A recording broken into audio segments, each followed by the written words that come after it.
Sanibonani bazalwane. Sanibonani makhona. Yanibingelela egameni lenkosi yethu uJesu Kristu waseNazaretha, ongumhlengi wethu futhi noNkulunkulu wethu. Lokhulumayo umpostoli Bonginkosi wakwashisani, ophiwe umsebenzi wokubheka ibandla eHoly Bible Church. Namhlanje isihloko sami sikhuluma ukuthi imfihlakalo, siyini futhi nesambulo. Imfihlakalo-ke bazalwane, indawo efihlakele yakomoya, indawo efihlakele la uxhumana khona nesoso okhuleka kuyo. U-Adamu ngelinye ilanga uma sekadlile isithelo ubonakala sekasuka emfihlakalweni. uNkulunkulu makathi uyambheka la beba-connecta khona no-Adamu, wagcina angasatholakali ngoba wayesesukile emfihlakalweni.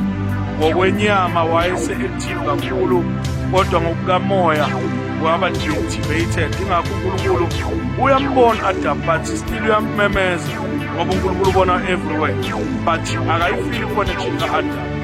Manje into engizoyisho kini bazalwane ukuthi uyakwazi ukuthi ube sekamereni endaweni efihlekile, kodwa ungabi semfihlakalweni, kodwa ube usendaweni efihlekile. So uthi usetekisini noma usesixukwini sabantu ukwazi ukuthi ube semfihlakalweni ngoba nakho connected. Amanye amagama imfihlo noma imfihlakalo ivezwa ukuthi uconnected kanjani. Isihlabelelo noma umhlabelelo uthi emfihlakalweni ngikutshela konke owangithandayo. Angikwazi ukuba semfihlakalweni connected.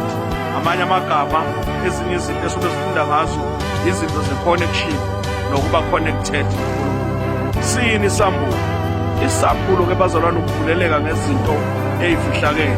Izinto ey'fihlakele-ke bazalwane azivezwa kodwa ziyambulwa ngesambulo sikamoya oyingcwele. Uma unomoya oyingcwele uyakwazi ukuthi ube nesambulo.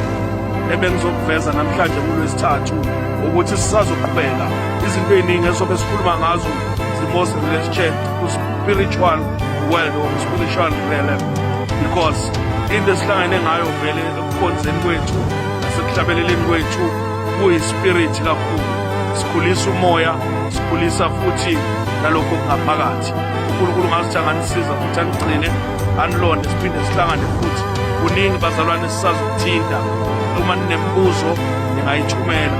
uNkulunkulu anibusise. Amen.